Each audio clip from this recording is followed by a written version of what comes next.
बिस्मिल्लाहिर्रहमानिर्रहीम ते अस्सलाम वालेकुम। 30 अक्तूबर पाकिस्तान ਦੇ ਵਿੱਚ ਜੁਮੇਰਾਤ ਦੀ ਦੁਪਹਿਰ ਤੇ ਅੱਜ ਦੇ ਪੰਜਾਬੀ ਵੀਲੌਗ 'ਚ ਚੜ੍ਹਦੇ ਤੇ ਲਹਿੰਦੇ ਪੰਜਾਬ ਦੇ ਸੱਜਣਾ ਤੇ ਮਿੱਤਰਾਂ, ਭੈਣਾਂ ਤੇ ਭਰਾਵਾਂ, ਮਾਵਾਂ ਤੇ ਬਜ਼ੁਰਗਾਂ ਨੂੰ ਜੀ ਆਇਆਂ ਨੂੰ। ਸਭ ਤੋਂ ਪਹਿਲਾਂ ਤੇ ਜ਼ਰਾ ਕਾਊਂਟਡਾਊਨ ਤੇ ਗੱਲ ਕਰ ਲਈਏ। 30 ਡੇਜ਼, ਪੂਰਾ 1 ਮਹੀਨਾ ਰਹਿ ਗਿਆ ਅੱਜ ਫੀਲਡ ਮਾਰਸ਼ਲ ਆਸਿਮ ਮੁਨੀਰ ਦੀ ਦੂਜੀ ਰਿਟਾਇਰਮੈਂਟ ਤੇ ਮੁਲਕ 'ਚ ਨਵੇਂ ਆਰਮੀ ਚੀਫ ਦੇ ਆਉਣ 'ਚ। ਹੁਣ ਜ਼ਰਾ ਅੱਜ ਦੀਆਂ ਖਬਰਾਂ ਵਾਲੇ ਪਾਸੇ ਜਾਈਏ, ਲੇਕਿਨ ਸਭ ਤੋਂ ਪਹਿਲਾਂ ਜਿਹੜੀ ਸਾਡੇ ਮਾਸ਼ਰੇ 'ਚ ਬੇਹਿੱਸੀ ਚੱਲਣ ਰਹੀ ਹੈ ਉਹਦੇ 'ਤੇ ਜ਼ਰਾ ਥੋੜ੍ਹੀ ਜਿਹੀ ਗੱਲ ਕਰ ਲਈਏ, ਕਿਉਂਕਿ ਇਹ ਪਹਿਲਾ ਵਾਕਿਆ ਨਹੀਂ। ਇਹੋ ਜਿਹੇ 2-3 ਵਾਕੇ ਅਸੀਂ ਪਹਿਲੇ ਵੀ ਵਾਕਿਆਤ ਜਿਹੜੇ ਨੇ ਉਹ ਤੁਹਾਡੇ ਸਾਹਮਣੇ ਰੱਖ ਚੁੱਕੇ ਹਾਂ। ਇਹ ਵਾਕਿਆ ਆਇਆ ਜੀ ਚਕਵਾਲ ਤੋਂ। ਇਹ ਚਕਵਾਲ ਸ਼ਹਿਰ ਦਾ ਮਹੱਲਾ ਹੈ ਜ਼ਮਰਦ ਟਾਊਨ। ਖਬਰ ਹੈ ਉਵੈਦ ਭੱਟੀ ਸਾਹਿਬ ਦੀ, ਉਹਨਾਂ ਦਾ ਕ੍ਰੈਡਿਟ ਹੈ। ਉੱਥੇ ਰਾਇਸ਼ ਪਜ਼ੀਰ ਸਨ ਖੁਰਸ਼ੀਦ ਬਾਬਰ ਸਾਹਿਬ। ਖੁਰਸ਼ੀਦ ਬਾਬਰ ਸਾਹਿਬ ਦੀ ਉਮਰ ਸੀ 64 ਸਾਲ। ਪਾਕਿਸਤਾਨ ਏਅਰਫੋਰਸ ਤੋਂ ਰਿਟਾਇਰਡ ਸਨ ਅਤੇ ਅੱਲਾ ਨੇ ਉਹਨਾਂ ਨੂੰ 4 ਧੀਆਂ ਦਿੱਤੀਆਂ ਨੇ ਅਤੇ 1 ਪੁੱਤਰ। ਧੀਆਂ ਜਿਹੜੀਆਂ ਨੇ ਉਹ ਸਾਰੀਆਂ ਸ਼ਾਦੀशुदा ਨੇ ਅਤੇ ਚਕਵਾਲ 'ਚ ਹੀ ਰਹਿੰਦੀਆਂ ਨੇ। ਜਿਹੜੇ ਖੁਰਸ਼ੀਦ ਬਾਬਰ ਸਾਹਿਬ, ਮੈਂ ਦੱਸਿਆ ਵੀ 64 ਸਾਲ ਉਹਨਾਂ ਦੀ ਉਮਰ, ਏਅਰਫੋਰਸ ਤੋਂ ਰਿਟਾਇਰਡ ਸਨ। ਉਹਨਾਂ ਦੀ ਗੁਜ਼ਸ਼ਤਾ 15 ਸਾਲ ਤੋਂ ਆਪਣੀ ਅਹਿਲੀਆ ਦੇ ਨਾਲ ਨਾਰਾਜ਼ਗੀ ਚੱਲ ਰਹੀ। ਚਲੋ ਇਹ ਤਾਂ ਸਮਝ ਆਉਂਦੀ ਹੈ, ਇਹ ਤਾਂ ਨਾਰਾਜ਼ਗੀ ਹੋ ਸਕਦੀ ਹੈ।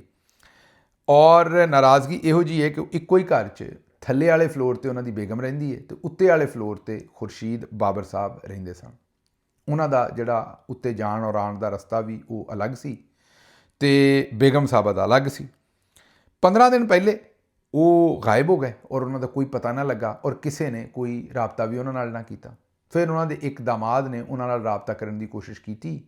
ਜਿਸ ਵੇਲੇ ਰਾਬਤਾ ਨਾ ਹੋ ਸਕਿਆ ਅਤੇ ਉਹਨਾਂ ਨੇ ਇੱਕ ਬੱਚੇ ਨੂੰ ਘੱਲਿਆ, ਜ਼ਾਹਿਰ ਹੈ ਇੱਕ ਨਵਾਸੇ ਨੂੰ, ਕਿ ਆਪਣੇ ਨਾਨੇ ਨੂੰ ਵੇਖ ਕੇ ਆਓ ਵੀ ਨਾਨਾ ਜੀ ਕਿਉਂ ਨਹੀਂ ਲੱਭ ਰਹੇ। ਉਹਨਾਂ ਨੇ ਜਾ ਕੇ ਦਰਵਾਜ਼ਾ ਖਟਕਾਇਆ, ਦਰਵਾਜ਼ਾ ਬੰਦ ਸੀ ਅੰਦਰੋਂ। ਫਿਰ ਉਹਨਾਂ ਨੇ ਮਹੱਲੇ ਦੇ ਦੂਸਰੇ ਕੋਠਿਆਂ ਛੋਟਿਆਂ ਤੋਂ ਟੱਪ ਕੇ ਜਿਸ ਵੇਲੇ ਉੱਥੇ ਗਏ ਅਤੇ ਅੰਦਰ ਉਹ ਮੁਰਦਾ ਹਾਲਤ 'ਚ ਉਹਨਾਂ ਦੀ ਲਾਸ਼ ਪਈ ਸੀ ਔਰ 15 ਦਿਨ ਪੁਰਾਣੀ ਸੀ। ਪੁਲਿਸ ਨੂੰ ਬੁਲਾਇਆ ਗਿਆ। ਜ਼ਾਹਿਰ ਹੈ 15 ਦਿਨਾਂ ਦੇ ਵਿੱਚ ਜੋ ਕੁਝ ਫਿਰ ਹੋ ਸਕਦਾ ਸੀ ਲਾਸ਼ ਨਾਲ ਉਹ ਹੋਇਆ ਬਦਕਿਸਮਤੀ ਦੇ ਨਾਲ। ਅਤੇ ਉਹ ਚਾਰਪਾਈ 'ਤੇ ਬੈਠੇ ਸਨ, ਜਿਸ ਤਰ੍ਹਾਂ ਲੱਤਾਂ ਥੱਲੇ ਕਰਕੇ ਬਹੀਦਾ ਜ਼ਮੀਨ 'ਤੇ ਲਾ ਕੇ, ਅਗਰ ਚਾਰਪਾਈ 'ਤੇ ਬੈਠੇ ਹੋ ਤਾਂ ਜ਼ਮੀਨ ਜ਼ਾਹਿਰ ਹੈ ਲੱਤਾਂ ਲਮਕਾ ਕੇ ਜਿਹਨੂੰ ਅਸੀਂ ਆਖੀਦਾ ਬੈਠੇ, ਉਸ ਤਰ੍ਹਾਂ ਹੀ ਉਹ ਬੈਠੇ ਸਨ ਅਤੇ ਉਹਨਾਂ ਦੀ ਮੌਤ ਵਾਕਿਆ ਹੋ ਗਈ ਤੋਂ ਪਿੱਛੇ ਡਿੱਗ ਗਏ ਔਰ ਉਸ ਤਰ੍ਹਾਂ ਹੀ ਉਹਨਾਂ ਦੀ ਲਾਸ਼ ਜਿਹੜੀ ਉਹ ਉੱਥੇ ਪਈ ਸੀ। ਹੁਣ ਇਹ ਬੜੀ ਇਸ ਤੋਂ ਪਹਿਲਾਂ ਯਾਦ ਕਰੋ, ਕਰਾਚੀ 'ਚ ਅਦਾਕਾਰਾ ਹਮੈਰਾ ਅਸਲਮ ਦੀ ਲਾਸ਼ ਕੋਈ 7-8 ਮਹੀਨੇ ਬਾਅਦ ਮਿਲੀ ਸੀ। ਉਸ ਤੋਂ ਪਹਿਲਾਂ ਆਇਸ਼ਾ ਖਾਨ ਸਾਹਿਬਾ ਦੀ ਲਾਸ਼ ਵੀ ਇਸੇ ਤਰ੍ਹਾਂ 8 ਦਿਨ ਪੁਰਾਣੀ ਮਿਲੀ ਸੀ। ਅਤੇ ਇਸੇ ਤਰ੍ਹਾਂ ਚਕਵਾਲ ਦੇ ਪਿੰਡ ਗੱਖ ਦੇ ਵਿੱਚ ਵੀ ਜਮੀਨ ਬੀਬੀ ਦੀ ਲਾਸ਼ ਵੀ ਇਸੇ ਤਰੀਕੇ ਨਾਲ 7-8 ਦਿਨ ਪੁਰਾਣੀ ਮਿਲੀ ਸੀ। ਇਹ ਸਾਡੇ ਮਾਸ਼ਰੇ 'ਚ ਇੰਜ ਨਹੀਂ ਸੀ। ਠੀਕ ਹੈ, ਪ੍ਰਾਈਵੇਸੀ ਵੀ ਹੋਣੀ ਚਾਹੀਦੀ ਹੈ ਲੋਕਾਂ ਦੀ, ਪਰ ਲੋਕਾਂ ਨੂੰ ਇੱਕ ਦੂਜੇ ਦਾ ਪਤਾ ਵੀ ਕਰਦੇ ਰਹਿਣਾ ਚਾਹੀਦਾ। ਅਗਰ ਤੁਹਾਡੇ ਲਾਗੇ 'ਚ ਆ ਕੇ ਕੋਈ ਬੰਦਾ ਰਹਿੰਦਾ ਹੈ ਅਤੇ ਤੁਸੀਂ ਮੁਹੱਬਤ 'ਤੇ ਵੰਡ ਹੀ ਸਕਦੇ ਹੋ ਨਾ, ਉਹਦਾ ਹਾਲ ਹਵਾਲ ਪੁੱਛ ਲਿਆ ਕਰੋ। ਕੋਈ ਬਜ਼ੁਰਗ ਹੈ, ਅਗਰ ਸਿਆਣਾ ਹੈ, ਸਪੈਸ਼ਲੀ ਉਹਦਾ ਹਾਲ ਹਵਾਲ ਪੁੱਛ ਲਿਆ ਕਰੋ। ਅਤੇ ਜੇ ਕਿਤੇ ਨਜ਼ਰ ਨਾ ਆਵੇ ਤਾਂ ਕੁੰਡੀ ਖੜਕਾ ਕੇ ਪੁੱਛ ਲਿਆ ਉਹਦਾ ਕਿ ਜੀ ਤੁਸੀਂ ਨਜ਼ਰ ਨਹੀਂ ਆਏ, ਤੁਹਾਡਾ ਬਸ ਹਾਲ ਹਵਾਲ ਪਤਾ ਕਰਨਾ ਸੀ, ਤੁਸੀਂ ਠੀਕ ਹੋ। ਬਾਕੀ ਤਾਂ ਵੇਖੋ ਜਿਹੜਾ ਰੱਬ ਕੋਲ ਚਲਾ ਗਿਆ ਫਿਰ ਉਹਨੂੰ ਕੀ ਪਿੱਛੇ। ਲੇਕਿਨ ਬਹਰਹਾਲ ਫਿਰ ਵੀ ਮਾਸ਼ਰੇ 'ਚ ਕੁਝ ਸਾਡੀਆਂ ਸਾਰਿਆਂ ਦੀਆਂ ਮੁਸ਼ਤਰਕਾ ਜ਼ਿੰਮੇਦਾਰੀਆਂ ਨੇ। ਇਹ ਕੋਈ ਜੰਗਲ ਤਾਂ ਨਹੀਂ ਹੈ ਨਾ, ਅਸੀਂ ਇਨਸਾਨ ਵਸਦੇ ਹਾਂ ਅਤੇ ਸਾਡੇ ਕੋਈ ਸਾਡੀਆਂ ਇਖਲਾਕੀਆਤ ਨੇ, ਕੋਈ ਸਾਡੀਆਂ ਜ਼ਿੰਮੇਦਾਰੀਆਂ ਨੇ। ਸਾਡੀ ਬਸ ਜ਼ਿੰਮੇਦਾਰੀ ਇੰਨੀ ਥੋੜ੍ਹੀ ਹੈ ਵੀ ਖਾ ਲਓ, ਆਪਣਾ ਸੌਂ ਲਓ, ਪੈਸੇ ਕਮਾ ਲਓ, ਬੱਚੇ ਪੈਦਾ ਕਰ ਲਓ ਅਤੇ ਘਰ ਬਣਾ ਲਓ, ਅਤੇ ਆਲੇ ਦੁਆਲੇ ਦੇ ਲੋਕਾਂ ਦਾ ਵੀ ਕੁਝ ਸੋਚਣਾ ਹੈ, ਕੋਈ ਖਿਆਲ ਕਰਨਾ ਹੈ। ਸਪੈਸ਼ਲੀ ਜਿਹੜੇ ਬਜ਼ੁਰਗ ਹੋਣ, ਖਵਾਤੀਨ ਜਾਂ ਮਰਦ, ਕੋਈ ਬਜ਼ੁਰਗ ਨੇ, ਇਕੱਲੇ ਰਹਿ ਰਹੇ ਨੇ ਅਗਰ, ਅਤੇ ਉਹਨਾਂ ਦਾ ਤਾਂ ਯਕੀਨੀ ਤੌਰ 'ਤੇ ਤੁਹਾਡੀ ਜ਼ਿੰਮੇਦਾਰੀ ਹੈ ਬੜੀ ਕਿ ਉਹਨਾਂ ਦਾ ਤੁਸੀਂ ਸੋਚੋ, ਉਹਨਾਂ ਦਾ ਪੁੱਛੋ, ਉਹਨਾਂ ਦਾ ਹਾਲ ਹਵਾਲ ਪੁੱਛੋ। ਈਵਨ ਕੋਈ ਨੌਜਵਾਨ ਵੀ ਹੈ, ਅਗਰ ਉਹ ਇਕੱਲਾ ਰਹਿ ਰਿਹਾ ਜਾਂ ਇਕੱਲੀ ਰਹਿ ਰਹੀ ਹੈ ਅਤੇ ਉਹ ਵੀ ਤੁਹਾਨੂੰ ਨਜ਼ਰ ਨਹੀਂ ਆਇਆ ਅਤੇ ਚਲੋ ਆਪ ਨਹੀਂ ਜਾਣਾ ਚਾਹੁੰਦੇ, ਕੋਈ ਖਾਤੂਨ ਹੈ, ਆਪਣੇ ਘਰ ਦੀ ਕਿਸੇ ਖਾਤੂਨ ਨੂੰ ਕਹੋ ਵੀ ਜਾ ਕੇ ਉਹਨਾਂ ਦਾ ਪੁੱਛ ਲਓ। ਇਹ ਬੰਦੇ ਨੂੰ ਨਹੀਂ ਰਾਜ਼ੀ ਕਰਨਾ, ਤੁਸੀਂ ਰੱਬ ਨੂੰ ਰਾਜ਼ੀ ਕਰਨਾ ਹੁੰਦਾ ਇਹਦੇ ਨਾਲ। ਅਤੇ ਆਪਣੇ ਮਾਸ਼ਰੇ ਦੇ ਵਿੱਚ ਆਲੇ ਦੁਆਲੇ ਕੋਈ ਜਿਹੜੀਆਂ ਸਾਡੀਆਂ ਜ਼ਿੰਮੇਦਾਰੀਆਂ ਨੇ ਉਹਨਾਂ ਨੂੰ ਵੀ ਸਾਨੂੰ ਪੂਰਾ ਕਰਨਾ ਚਾਹੀਦਾ। ਇਹ ਮਾੜੀ ਗੱਲ ਹੈ ਇੰਜ ਲੋਕਾਂ ਨੂੰ ਇਕੱਲਿਆਂ ਛੱਡ ਦੇਣਾ, ਉਹ ਵੀ ਬਜ਼ੁਰਗਾਂ ਨੂੰ। ਅੱਗੇ ਚੱਲਦੇ ਜੀ ਜ਼ਰਾ। ਅਗਲੀ ਖਬਰ ਬੜੀ ਹੈਰਾਨਕੁਨ ਹੈ। ਖਬਰ ਅਸੀਂ ਵੀ ਦਿੱਤੀ ਕਿਉਂਕਿ ਪਾਕਿਸਤਾਨੀ ਮੀਡੀਆ ਚੈਨਲਸ ਦੇ ਉੱਤੇ ਆਈ, ਅਸੀਂ ਵੀ ਖਬਰ ਤੁਹਾਡੇ ਸਾਹਮਣੇ ਰੱਖੀ ਉਸੇ ਤਰੀਕੇ ਨਾਲ। ਉਹ ਖਬਰ ਵੀ ਬੜੀ ਹੈਰਾਨਕੁਨ ਜੀ ਆਈ ਸੀ, ਲੇਕਿਨ ਹੁਣ ਉਸ ਖਬਰ ਦੀ ਤਸੀਹ ਆਈ ਹੈ ਅਤੇ ਉਹ ਵੀ ਦੇਣਾ ਜ਼ਰੂਰੀ ਹੈ। ਲੇਕਿਨ ਇਹ ਪਾਕਿਸਤਾਨੀ TV ਚੈਨਲਸ ਨੂੰ ਪਤਾ ਨਹੀਂ ਕੀ ਹੋ ਗਿਆ, ਕਨਫਰਮ ਹੀ ਨਹੀਂ ਕਰਦੇ ਖਬਰ ਇਹ ਆਈ ਹੈ ਕਿ ਨਸੀਬੋ ਲਾਲ ਸਾਹਿਬਾ ਦੇ ਘਰ ਕੱਲ੍ਹ ਪਰਸੋਂ ਖਬਰ ਦਿੱਤੀ ਸੀ ਵੀ ਇੱਕ ਬੱਚਾ ਪੈਦਾ ਹੋਇਆ। ਹੁਣ ਪਤਾ ਲੱਗਾ ਵੀ ਉਹਨਾਂ ਦੇ ਘਰ ਬੱਚਾ ਨਹੀਂ ਪੈਦਾ ਹੋਇਆ, ਉਹ ਦਾਦੀ ਬਣੇ ਨੇ, ਉਹਨਾਂ ਦੇ ਪੁੱਤਰ ਦੇ ਘਰ ਬੱਚਾ ਪੈਦਾ ਹੋਇਆ। ਇਹ ਜਦੋਂ ਦੀ ਸਭ ਦੀ ਮਾਂ ਬਾਜੀ ਮਰੀਅਮ ਹੈ, ਤੇ ਉਸ ਸਾਰਿਆਂ ਨੂੰ ਹੀ ਹੁਣ ਇਹ ਮਾਵਾਂ ਬਣਾਈ ਜਾ ਰਹੇ ਨੇ। ਅਗਰ ਕੋਈ ਦਾਦੀ ਵੀ ਬਣੇ ਤਾਂ ਉਹਨੂੰ ਵੀ ਮਾਂ ਹੀ ਬਣਾ ਦਿੰਦੇ ਨੇ। ਅੱਜ ਕੱਲ੍ਹ ਰਿਵਾਜ ਹੀ ਚੱਲ ਗਿਆ। ਬਹਰਹਾਲ ਨਸੀਬੋ ਲਾਲ ਸਾਹਿਬਾ ਦੇ ਕੋਲੋਂ ਸਾਰਿਆਂ ਦੀ ਮਾਜ਼ਰਤ, ਪਾਕਿਸਤਾਨੀ ਟੈਲੀਵਿਜ਼ਨਸ ਨੂੰ ਮਾਜ਼ਰਤ ਕਰਨੀ ਚਾਹੀਦੀ ਹੈ। ਉਹਨਾਂ ਦੀ ਦਿੱਤੀ ਹੋਈ ਖਬਰ ਅਸੀਂ ਵੀ ਅੱਗੇ ਰੱਖੀ ਤੇ ਸਾਨੂੰ ਵੀ ਮਾਜ਼ਰਤ ਕਰਨੀ ਚਾਹੀਦੀ, ਲੇਕਿਨ ਇਹ ਇੱਕ ਝੂਠੀ ਖਬਰ ਉਹਨਾਂ ਦੇ ਬਾਰੇ ਫੈਲਾਈ ਗਈ ਤੇ ਇਹ ਬਹਰਹਾਲ ਇਹਦੇ ਉੱਤੇ ਅਸੀਂ ਹੁਣ ਕੀ ਕਹਿ ਸਕਦੇ ਹਾਂ, ਲੇਕਿਨ ਇਹ ਨਾ ਹੁੰਦਾ ਕੰਮ ਤੇ ਇਹ ਚੰਗਾ ਸੀ। ਅੱਛਾ ਜੀ, ਅਗਲੀ ਖਬਰ ਲੈ ਲਓ। ਅਗਲੀ ਖਬਰ ਜਿਹੜੇ ਸਾਡੇ ਜਿਤਨੇ ਵੀ ਉਲਮਾ ਹਜ਼ਰਾਤ ਨੇ, ਉਹ ਤੁਹਾਨੂੰ ਪਤਾ ਕਿ ਕੱਲ੍ਹ ਅਲਾਮਾ ਰਾਗਬ ਨਈਮੀ ਸਾਹਿਬ ਤੇ ਮੁਫਤੀ ਮੁਨੀਬੁਰ ਰਹਿਮਾਨ ਸਾਹਿਬ, ਉਹਨਾਂ ਦੀ ਤੁਸੀਂ ਇਹ ਕਹੋ ਕਿ ਉਹਨਾਂ ਦੀ ਜਮਾਤ ਦੇ ਵਿੱਚ ਉਹ ਜਾ ਕੇ ਉਲਮਾ ਦਾ ਇੱਕ ਬੜਾ ਵੱਡਾ ਜਿਹੜਾ ਇਕੱਠ ਸੀ ਉਹ ਮਿਲਿਆ ਤੇ ਮਰੀਅਮ ਸਾਹਿਬਾ ਨੇ ਉਹਨਾਂ ਨੂੰ ਦਰਸ ਦਿੱਤਾ ਤੇ ਉਹਨਾਂ ਨੂੰ ਦੱਸਿਆ ਵੀ ਚੰਗਾ ਆਲਮ ਤੁਸੀਂ ਕਿਵੇਂ ਬਣਨਾ ਹੈ ਤੇ ਚੰਗਾ ਮੁਸਲਮਾਨ ਕਿਵੇਂ ਬਣਨਾ ਹੈ। ਬਾਜੀ ਨੇ ਉੱਥੇ ਗੱਲਬਾਤ ਕੀਤੀ। ਹੁਣ ਜ਼ਾਹਿਰ ਹੈ ਸਾਰੇ ਜਿਹੜੇ ਉਲਮਾ ਹਜ਼ਰਾਤ ਸਨ ਇਹ ਬੜੇ ਪੈਂਚ ਸਨ, ਸਾਰੇ ਜੈਦ ਉਲਮਾ ਨੇ, ਔਰ ਤਹਿਰੀਕੇ ਲੱਬੈਕ ਵਾਲਿਆਂ ਦੇ ਇਹ ਵੀ ਪੈਂਚ ਵੀ ਨੇ, ਮਤਲਬ ਮਕਤਬਾ ਫਿਕਰ ਵੀ ਉਹੀ ਹੈ। ਤੇ ਜਦੋਂ ਇਹ ਗਏ ਤੇ ਉਹ ਜਿਹੜੇ ਜਿਨ੍ਹਾਂ ਦੇ ਬੱਚੇ ਮਤਲਬ ਉੱਥੇ ਵਿਚਾਰੇ ਸ਼ਹੀਦ ਹੋ ਗਏ ਨੇ ਔਰ ਮੁਸ਼ਕਲਾਤ 'ਚ ਨੇ, ਉਹਨਾਂ ਦੇ ਮਾਂ ਪਿਓ ਦਾ ਖਿਆਲ ਸੀ ਕਿ ਉਲਮਾ ਹਜ਼ਰਾਤ ਉੱਥੇ ਕੋਈ ਸਾਡੇ ਬੱਚਿਆਂ ਦੀ ਸ਼ਹਾਦਤ ਦੇ ਉੱਤੇ ਇਹ ਸਭ ਕੁਝ ਕੀ ਹੋਇਆ ਉਹਦੇ 'ਤੇ ਕੋਈ ਗੱਲ ਕਰਨਗੇ, ਲੇਕਿਨ ਇਹਨਾਂ ਨੇ ਕੋਈ ਗੱਲ ਨਹੀਂ ਕੀਤੀ। ਇਹਨਾਂ ਨੇ ਉੱਥੇ ਗੱਲ ਹੀ ਕੋਈ ਨਹੀਂ ਕੀਤੀ ਉਲਮਾ ਹਜ਼ਰਾਤ ਨੇ। ਅਸੀਂ ਕੱਲ੍ਹ ਵੀ ਉਰਦੂ ਵੀਲੌਗ ਦੇ ਵਿੱਚ ਕਿਹਾ। ਤੇ ਹੁਣ ਜਦੋਂ ਵਕਲਾ ਆਪਣਾ ਉਲਮਾ ਇਹੋ ਇਸ ਤਰ੍ਹਾਂ ਕਰ ਲੈਣਗੇ ਕਿ ਉਹ ਜਿਹੜੀ ਹੱਕ ਦੀ ਗੱਲ ਹੈ ਉੱਤੇ ਗੱਲ ਹੀ ਨਹੀਂ ਕਰਨਗੇ, ਬਲਕਿ ਹਾਕਮੇ ਵਕਤ ਦੀ ਸਪੋਰਟ ਕਰ ਦੇਣਗੇ, ਤੇ ਬਾਕੀ ਮਾਸ਼ਰੇ ਨੇ ਕਿਹੜੇ ਪਾਸੇ ਜਾਣਾ ਹੈ ਤੇ ਉਹਦੇ ਕੋਲੋਂ ਤੁਸੀਂ ਕੀ ਐਕਸਪੈਕਟੇਸ਼ਨ ਕਰਨੀ ਹੈ ਉਹ ਤੁਹਾਡੇ ਆਪਣੇ ਸਾਹਮਣੇ। ਅੱਛਾ ਜੀ, ਅਗਲੀ ਖਬਰ ਤੁਹਾਨੂੰ ਦੇ ਦਈਏ ਕਿ ਜਿਹੜੇ ਨਜ਼ੀਰ ਨਾਜੀ ਸਾਹਿਬ ਦੇ ਪੁੱਤਰ ਨੇ ਅਨੀਕ ਨਾਜੀ ਸਾਹਿਬ, ਉਹਨਾਂ ਦੀ ਤੇ ਨਜਮ ਵਲੀ ਖਾਨ, ਇਹ ਬਾਜੀ ਮਰੀਅਮ ਦੇ ਖਾਸ ਆਦਮੀ ਨੇ। ਇਹਨਾਂ ਨੂੰ PTV ਦੇ ਵਿੱਚ ਇੱਕ ਨੌਕਰੀ ਵੀ ਦਵਾਈ ਹੋਈ ਹੈ ਇਹਨਾਂ ਨੇ। ਇਹਨਾਂ ਦੋਵਾਂ ਦੀ ਲੜਾਈ ਹੋਈ ਹੈ ਤੇ ਗੰਦੀ ਲੜਾਈ ਹੋਈ। ਇਹੋ ਜਿਹੀ ਲੜਾਈ ਹੋਈ ਹੈ ਕਿ ਤੁਹਾਨੂੰ ਸੁਣਾਉਣੇ ਅੱਗੇ ਗੱਲਾਂ ਬਾਤਾਂ, ਤੇ ਮਤਲਬ ਇਹ ਕਿ ਇੱਕ ਦੂਜੇ ਨੂੰ ਗੰਦੀਆਂ ਹੀ ਗਾਲਾਂ ਦਿੱਤੀਆਂ ਨੇ। ਅਨੀਕ ਨਾਜੀ ਸਾਹਿਬ ਨਜ਼ੀਰ ਨਾਜੀ ਮਰਹੂਮ ਦੇ ਪੁੱਤਰ ਨੇ, ਤੇ ਨਜ਼ੀਰ ਨਾਜੀ ਸਾਹਿਬ ਵੀ ਸਾਰੀ ਉਮਰ ਨਵਾਜ਼ ਸ਼ਰੀਫ ਸਾਹਿਬ ਦੇ ਬੜੇ ਹੀ ਕਰੀਬ ਰਹੇ ਨੇ, ਘਰ ਦੇ ਬੰਦੇ ਹੀ ਰਹੇ ਨੇ ਇੱਕ ਕਿਸਮ ਦੇ। ਅਨੀਕ ਨਾਜੀ ਸਾਹਿਬ ਵੀ ਨੂਨ ਲੀਗ ਦੇ ਘਰ ਦੇ ਬੰਦੇ ਹੀ ਰਹੇ ਨੇ। ਨਜਮ ਵਲੀ ਸਾਹਿਬ ਕਹਿੰਦੇ ਨੇ ਕਿ ਅੱਜ ਕੱਲ੍ਹ ਇਹ ਉਹਨਾਂ ਦੇ ਇਸ ਲਈ ਖਿਲਾਫ ਨੇ ਕਿ ਇਹ ਕੇਅਰ ਟੇਕਰ ਗਵਰਨਮੈਂਟ 'ਚ ਵੀ ਵਜ਼ੀਰ ਬਣਨਾ ਚਾਹੁੰਦੇ ਸਨ, ਬਾਅਦ 'ਚ ਵੀ ਵਜ਼ੀਰ ਬਣਨਾ ਚਾਹੁੰਦੇ ਸਨ, ਤੇ ਮਰੀਅਮ ਸਾਹਿਬਾ ਨੇ ਜਾਂ ਨੂਨ ਲੀਗ ਵਾਲਿਆਂ ਨੇ ਇਹਨਾਂ ਨੂੰ ਮੂੰਹ ਨਹੀਂ ਲਾਇਆ ਤੇ ਇਸ ਲਈ ਇਹ ਨੂਨ ਲੀਗ ਦੇ ਖਿਲਾਫ ਹੋ ਗਏ ਨੇ, ਇਹ ਉਹ ਗੱਲ ਕਹਿ ਰਹੇ ਨੇ। ਲੇਕਿਨ ਦੂਜੇ ਪਾਸਿਓਂ ਅਨੀਕ ਨਾਜੀ ਸਾਹਿਬ ਨੇ ਤਾਂ ਪੱਲੇ ਹੀ ਕੁਛ ਨਾ ਛੱਡਿਆ। ਅਸਲ ਇਹ ਰੌਲਾ ਸ਼ੁਰੂ ਹੋਇਆ ਜਿਹੜੇ ਅਦੀਲ ਅਕਬਰ ਸਾਹਿਬ SP ਸਾਹਿਬ ਜਾਂਬਾਕ ਹੋ ਗਏ ਸਨ, ਕਹਿ ਰਹੇ ਸਨ ਕਿ ਉਹਨਾਂ ਆਪਣੇ ਆਪ ਨੂੰ ਆਪੇ ਗੋਲੀ ਮਾਰ ਲਈ ਸੀ। ਬਹਰਹਾਲ ਹਜੇ ਇਸ ਗੱਲ ਦਾ ਪੱਕਾ ਪਤਾ ਨਹੀਂ ਲੱਗਾ ਵੀ ਹੋਇਆ ਕੀ ਸੀ, ਲੇਕਿਨ ਜੋ ਪੁਲਿਸ ਦਾ ਰਿਕਾਰਡ ਹੈ ਉਹ ਤੁਹਾਨੂੰ ਅਸੀਂ ਦੱਸਿਆ। ਉਹਨਾਂ ਦੇ ਮਰਨ ਦੇ ਉੱਤੇ ਇਹ ਜਿਹੜੇ ਨਜਮ ਵਲੀ ਖਾਨ ਸਾਹਿਬ ਨੇ, ਇਹਨਾਂ ਨੇ ਬੜੀ ਤੋਹੀਨ ਅਮੇਜ਼ ਇੱਕ ਪੋਸਟ ਕੀਤੀ ਸੀ ਅਦੀਲ ਅਕਬਰ ਸਾਹਿਬ ਦੇ ਬਾਰੇ ਕਿ ਯਾਰ ਇਹ ਇੱਕ ਬੰਦਾ SP ਵੀ ਹੋਵੇ ਤੇ ਉਹਦੀ ਜ਼ਿੰਦਗੀ ਵੀ ਠੀਕ ਹੋਵੇ ਤੇ ਉਹ ਇਹੋ ਜਿਹਾ ਕੰਮ ਕਿਉਂ ਕਰ ਸਕਦਾ। ਇਹਨਾਂ ਨੇ ਉਹਨਾਂ ਦਾ ਆਪਣੇ ਆਪ ਨੂੰ ਗੋਲੀ ਮਾਰਨ ਦੇ ਇਕਦਾਮ ਨੂੰ ਘਟੀਆ ਔਰ ਫਲਾਨਾ ਇਹ ਸਭ ਕੁਝ ਕਿਹਾ ਸੀ। ਉਹਨਾਂ 'ਤੇ ਬੜੀ ਤਨਕੀਦ ਹੋਈ ਕਿ ਯਾਰ ਉਹ ਜ਼ਹਿਨੀ ਵੀ ਕੋਈ ਮਸਲਾ ਹੋ ਸਕਦਾ ਬੰਦੇ ਨੂੰ, ਤੇ ਤੁਸੀਂ ਇਹੋ ਜਿਹੇ ਅਲਫਾਜ਼ ਕਿਉਂ ਇਸਤੇਮਾਲ ਕਰ ਰਹੇ ਹੋ। ਬਹਰਹਾਲ ਉਹਦੇ 'ਤੇ ਤਨਕੀਦ ਅਨੀਕ ਨਾਜੀ ਨੇ ਵੀ ਕਰ ਛੱਡੀ ਕਿਤੇ। ਬਹਰਹਾਲ ਉਸ ਤੋਂ ਬਾਅਦ ਇਹਨਾਂ ਦਾ ਜਨਾਬ ਕੜਮਾਸ ਪੈ ਗਿਆ ਇੱਕ ਦੂਸਰੇ ਦੇ ਨਾਲ ਔਰ ਉਹ ਲੜਾਈ ਸ਼ੁਰੂ ਹੋ ਗਈ।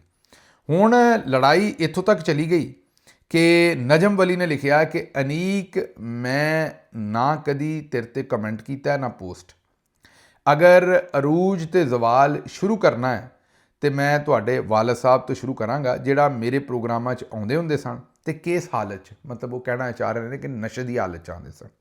ਇਹ ਉਹਨਾਂ ਨਸ਼ੇ ਦੀ ਹਾਲਤ ਲਿਖਿਆ ਨਹੀਂ, ਲੇਕਿਨ ਉਹ ਕਹਿ ਰਹੇ ਨੇ ਕਿ ਕਿਸ ਹਾਲਤ 'ਚ ਆਉਂਦੇ ਸਨ ਮੈਂ ਦੱਸ ਨਹੀਂ ਸਕਦਾ। ਔਰ ਤੁਸੀਂ ਨਿਗਰਾਨ ਦੌਰ 'ਚ ਵਜ਼ੀਰ ਲੱਗਣ ਵਾਸਤੇ ਅਵਾਨੇ ਵਜ਼ੀਰ ਆਲਾ ਤੱਕ ਕਿਹਦੇ ਕੋਲੋਂ ਸਿਫਾਰਿਸ਼ਾਂ ਕਰਵਾਉਂਦੇ ਰਹੇ ਤੇ ਨਾਰਾਜ਼ ਤੁਸੀਂ ਕਿਉਂ ਹੋਏ। ਫਿਰ ਇੱਥੋਂ ਗੱਲ ਸ਼ੁਰੂ ਕਰੀਏ। ਇਹਦੇ ਜਵਾਬ ਦੇ ਵਿੱਚ ਨਜ਼ੀਰ ਨਾਜੀ ਮਰਹੂਮ ਦੇ ਬੇਟੇ ਕੀ ਕਹਿੰਦੇ ਨੇ, ਉਹ ਅੱਗੋਂ ਕਹਿੰਦੇ ਨੇ ਕਿ ਬੜਾ ਸਬਰ ਕੀਤਾ, ਖਾਮੋਸ਼ ਰਿਹਾ, ਬਲੌਕ ਕਰ ਦਿੱਤਾ, ਪਰ ਗੁਜ਼ਾਰਾ ਨਹੀਂ ਹੋਇਆ। ਉਹਨਾਂ ਕਿਹਾ ਤੁਸੀਂ ਮੇਰੇ ਵਾਲਦ ਦੀ ਕਬਰ 'ਤੇ ਥੁੱਕਿਆ, ਤੁਸੀਂ ਕਬਰਾਂ 'ਤੇ ਥੁੱਕਣ ਵਾਲੇ ਜਾਨਵਰ ਹੋ। ਤੁਹਾਡੀ ਅੱਜ ਕੱਲ੍ਹ ਮਾਂ ਜਾਂ ਭੈਣ ਮਰੀਅਮ ਨਵਾਜ਼ ਸ਼ਰੀਫ ਨੇ ਮੇਰਾ ਨੰਬਰ ਮੇਰੇ ਕੋਲੋਂ ਮੰਗਿਆ ਸੀ ਔਰ ਖੁਦ ਰਾਬਤਾ ਕੀਤਾ ਸੀ, ਮੈਂ ਉਹਨਾਂ ਨਾਲ ਕਦੀ ਰਾਬਤਾ ਨਹੀਂ ਕੀਤਾ। ਬਾਕੀ ਕੀ ਹੋਇਆ ਕੀ ਨਹੀਂ ਹੋਇਆ ਤੁਹਾਡੀ ਔਕਾਤ ਤੋਂ ਉਤਲੀ ਗੱਲ ਹੈ। ਕਬਰਾਂ ਦੀ ਮਿੱਟੀ ਚਿਹਰੇ 'ਤੇ ਮਲਣ ਵਾਲੇ ਨੌਕਰ ਮੇਰੇ ਵਾਲਦ ਮੁਹਤਰਮ ਦੁਨੀਆ ਦੇ ਵਿੱਚ ਹੁਣ ਨਹੀਂ। ਉਹਨਾਂ ਦਾ ਮੈਨੂੰ ਕੀ ਤਾਨਾ ਮਾਰਦਾ ਕਿ ਉਹ ਸ਼ਾਮ ਨੂੰ ਕਿਸ ਹਾਲਤ 'ਚ ਤੇਰੇ ਪ੍ਰੋਗਰਾਮ 'ਚ ਆਉਂਦੇ ਸਨ। ਅਗਰ ਮੈਂ ਜਵਾਬ ਦਿਆਂ ਕਿ ਮੇਰੇ ਵਾਲਦ ਮਰਹੂਮ ਦੀਆਂ ਬਹੁਤ ਸਾਰੀਆਂ ਇਹੋ ਜਿਹੀਆਂ ਸ਼ਾਮਾਂ ਨੇ ਜਿਨ੍ਹਾਂ ਦਾ ਹਿਸਾਬ ਮੈਂ ਸਾਰੀ ਜ਼ਿੰਦਗੀ ਦਿੰਦਾ ਰਿਹਾ ਤੇ ਤੇਰੇ ਪ੍ਰੋਗਰਾਮਾਂ 'ਚ ਵੀ ਅਗਰ ਉਹ ਆਏ ਨੇ ਉਸੇ ਤਰ੍ਹਾਂ ਤੇ ਜਾਂ ਤੇਰੇ ਘਰ ਆਏ ਨੇ, ਐ ਹੁਣ ਜ਼ਰਾ ਗੱਲਾਂ ਬਿਲੋ ਦਾ ਬੈਲਟ ਸ਼ੁਰੂ ਹੋ ਗਈਆਂ, ਜਾਂ ਤੇਰੇ ਘਰ ਆਏ ਨੇ, ਤੇਰੀ ਵਾਲਦਾ ਦੇ ਨਾਲ ਕੁਛ ਕੀਤਾ ਹੈ ਤੇ ਉਹਦਾ ਹਿਸਾਬ ਮੈਂ ਕਿਸ ਤਰ੍ਹਾਂ ਦਿਆਂ, ਤੇ ਬਹਰਲ ਮੈਂ ਬਿੱਲ ਦੇ ਸਕਦਾ ਉਸ ਗੱਲ ਦਾ, ਕਿੰਨਾ ਚਾਰਜ ਕਰਨਾ ਹੈ ਤੁਸੀਂ। ਲੇਕਿਨ ਯਾਦ ਰੱਖਣਾ ਕਿ ਰਿਕਸ਼ੇ ਦਾ ਕਿਰਾਇਆ ਮਿਲੇਗਾ, ਮਰਸੀਡੀਜ਼ ਦਾ ਨਹੀਂ ਮਿਲੇਗਾ। ਇਹ ਹੁਣ ਮੇਰੀ ਤਾਂ ਸਮਝ ਤੋਂ ਬਾਹਰ ਹੈ। ਅਨੀਕ ਨਾਥ ਜੀ ਮਰਹੂਮ ਦੇ ਸਾਹਿਬਜ਼ਾਦੇ ਨੂੰ ਏਡੀ ਮੇਰਾ ਖਿਆਲ ਹੈ ਕਿ ਇਸ ਲੈਵਲ 'ਤੇ ਜਾ ਕੇ ਗੱਲਾਂ ਨਹੀਂ ਕਰਨੀਆਂ ਚਾਹੀਦੀਆਂ। ਖੈਰ ਉਹ ਨਜਮ ਵਲੀ ਸਾਹਿਬ ਵੀ ਕੋਈ ਘੱਟ ਨਹੀਂ, ਲੇਕਿਨ ਇਹ ਜਿਹੜਾ ਮੈਂ ਦੱਸਿਆ ਕਿ ਨਜਮ ਵਲੀ ਸਾਹਿਬ ਵੀ ਜਿਹੜੇ ਨੇ ਉਹ ਵੀ ਖੈਰ ਮਾਸ਼ਾਅੱਲਾ ਉਹ ਵੀ ਗਲਾਜ਼ਤ ਦੇ ਭਰੇ ਨੇ, ਲੇਕਿਨ ਇਹ ਜਿਹੜਾ ਅੱਗੋਂ ਕੰਮ ਕਰ ਰਹੇ ਨੇ, ਮਾਵਾਂ ਨੂੰ ਵਿੱਚ ਲੈ ਆਏ ਨੇ, ਭੈਣਾਂ ਨੂੰ ਵਿੱਚ ਲੈ ਆਏ ਨੇ ਔਰ ਉਹਨਾਂ ਦਾ ਬਿੱਲ ਪੁੱਛ ਰਹੇ ਨੇ ਔਰ ਰਿਕਸ਼ਾ ਤੇ ਮਰਸੀਡੀਜ਼ ਆਖ ਰਹੇ ਨੇ ਤੇ ਉਹਦੇ ਕਿਰਾਏ ਦੀ ਗੱਲ ਕਹਿ ਰਹੇ ਨੇ, ਇਹ ਮੇਰਾ ਖਿਆਲ ਹੈ। ਲੇਕਿਨ ਫਿਰ ਦੂਸਰੀ ਤਰਫ ਮੈਂ ਬਾਜੀ ਦੇ ਜਿਹੜੇ ਸ਼ੌਕ ਨੇ ਉਹ ਵੇਖਣਾ ਵੀ ਜਿਹੋ ਜਿਹੇ ਲੋਕਾਂ ਨੂੰ ਬਾਜੀ ਨੇ ਅਵਾਮੀ ਪੈਸੇ ਦੇ ਉੱਤੇ ਰਾਜ ਕਰਾ ਰਹੀ ਹੈ ਬਾਜੀ, ਉਹਨਾਂ ਦੇ ਜਿਹੜੇ ਕਾਰਨਾਮੇ ਨੇ। ਮੈਨੂੰ ਪਤਾ ਹੈ ਕਿ ਫਜ਼ੂਲ ਜੀ ਖਬਰ ਸੀ ਜਿਹੜੀ ਤੁਹਾਡੇ ਸਾਹਮਣੇ ਰੱਖੀ ਹੈ, ਇਹਦੇ 'ਤੇ ਟਾਈਮ ਵੀ ਲੱਗ ਗਿਆ, ਲੇਕਿਨ ਮਕਸਦ ਇਹ ਰੱਖਣ ਦਾ ਇਹ ਸੀ ਕਿ ਤੁਸੀਂ ਇਹ ਵੇਖੋ ਵੀ ਇਹ ਹੁਕਮਰਾਨ ਜਿਨ੍ਹਾਂ ਨੂੰ ਲੱਖਾਂ ਰੁਪਈਆਂ ਦੀਆਂ ਤਨਖਾਹਾਂ ਦੇ ਕੇ ਤੁਹਾਡੇ ਵਾਸਤੇ ਦਾਨਿਸ਼ਵਰ ਬਣਾ ਕੇ ਪੇਸ਼ ਕਰ ਰਹੇ ਨੇ, ਤੁਹਾਡੇ ਪੈਸਿਆਂ ਤੋਂ, ਟੈਕਸ ਪੇਅਰ ਦੇ ਪੈਸਿਆਂ ਤੋਂ, ਉਹਨਾਂ ਦੀ ਅਸਲ ਕਰਤੂਤ ਤੇ ਔਕਾਤ ਹੈ।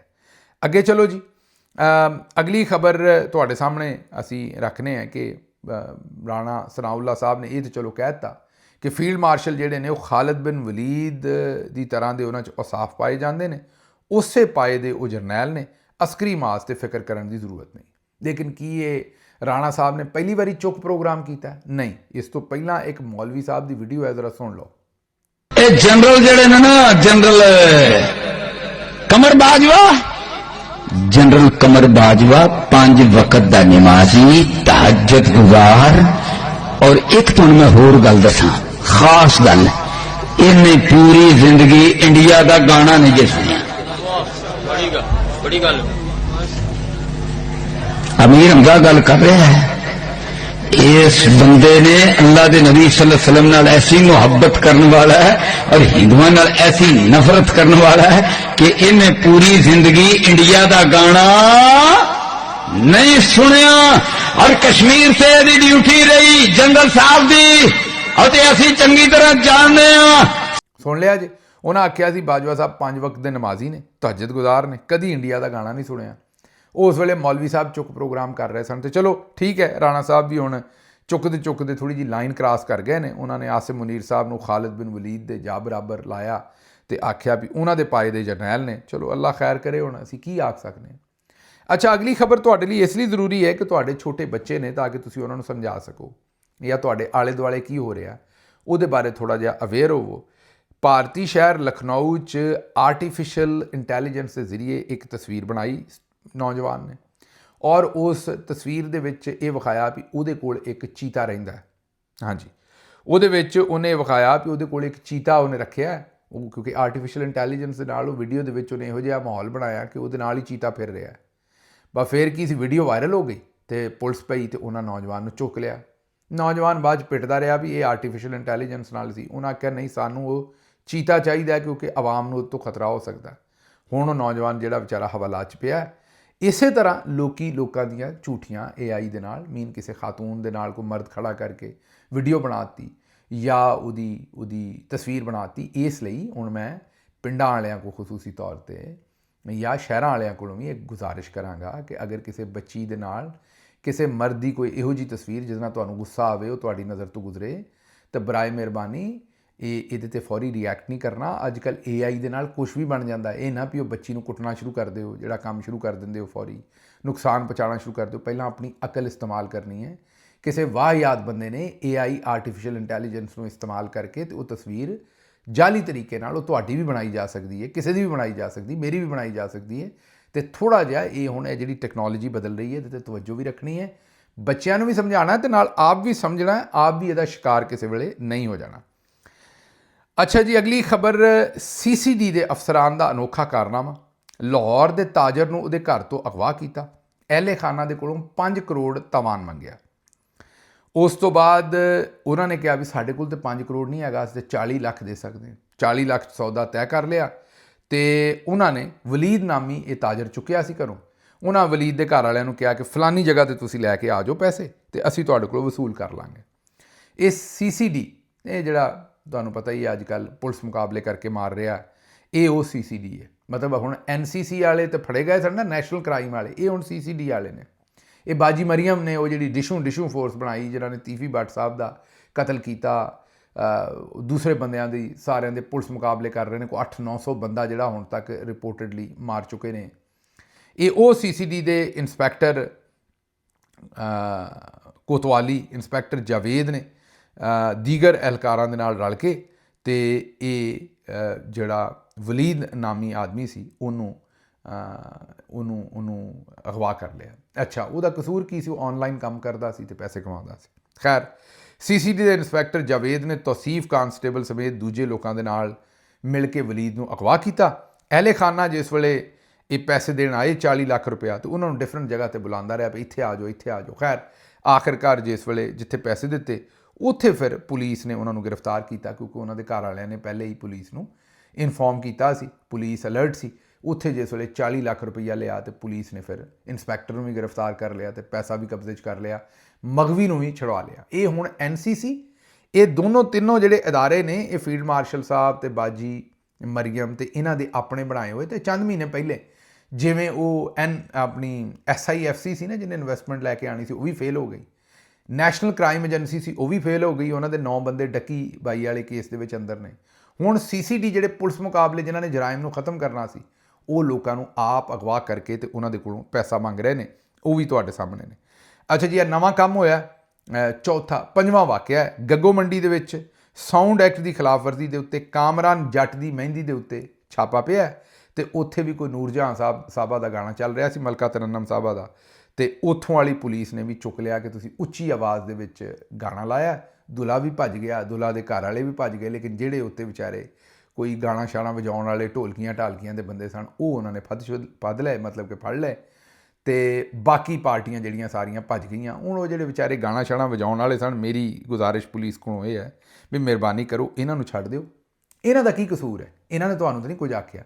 ਲੇਕਿਨ ਇਹ ਹੁਣ ਫੀਲਡ ਮਾਰਸ਼ਲ ਸਾਹਿਬ ਦੀ ਦੁਨੀਆ ਦੇ ਵਿੱਚ ਇੱਕ ਨਵਾਂ ਹੀ ਕੰਮ ਹੋਇਆ ਬਾਜੀ ਮਰੀਅਮ ਦੀ, ਕਿ ਗਾਣੇ ਸੁਣਨ ਦੇ ਉੱਤੇ, ਗਾਣੇ ਲਾਉਣ 'ਤੇ ਠੀਕ ਹੈ, ਅਗਰ ਕੋਈ ਉੱਚੀ ਆਵਾਜ਼ ਦੇ ਵਿੱਚ ਲੋਕਾਂ ਨੂੰ ਡਿਸਟਰਬ ਕਰਦਾ ਹੈ, ਉਹਨੂੰ ਫਾਈਨ ਕਰ ਦਿਓ, ਜਾ ਕੇ ਰੁਪਈਆ 50,000 ਕੋ ਫਾਈਨ ਕਰ ਦਿਓ, ਜਾਂ ਉਹਦੇ ਕੋਲੋਂ ਪੈਸੇ ਲੈ ਕੇ ਕਿਸੇ ਗਰੀਬ ਦੀ ਮਦਦ ਕਰਾ ਦਿਓ ਉੱਥੇ ਹੀ ਐਲਾਨ ਕਰਕੇ ਮਸਜਿਦ ਦੇ ਵਿੱਚ, ਜਾਂ ਪਿੰਡ ਨੂੰ ਆਖੋ ਵੀ ਕੋਈ ਮਿਲ ਕੇ ਕੋਈ ਆਪਣਾ ਜ਼ਾਬਤਾ ਅਖਲਾਕ ਬਣਾ ਲੈਣ ਸਾਰੇ। ਇਹ ਬੰਦਿਆਂ ਤੇ FIRਾਂ ਦੇਣ ਦੀ ਇਹ ਮੇਰੀ ਸਮਝ ਤੋਂ ਬਾਹਰ ਹੈ। ਮੈਨੂੰ ਇੱਥੋਂ ਦਿਓ ਇਜਾਜ਼ਤ ਤੇ ਰੱਬ ਰੱਖ।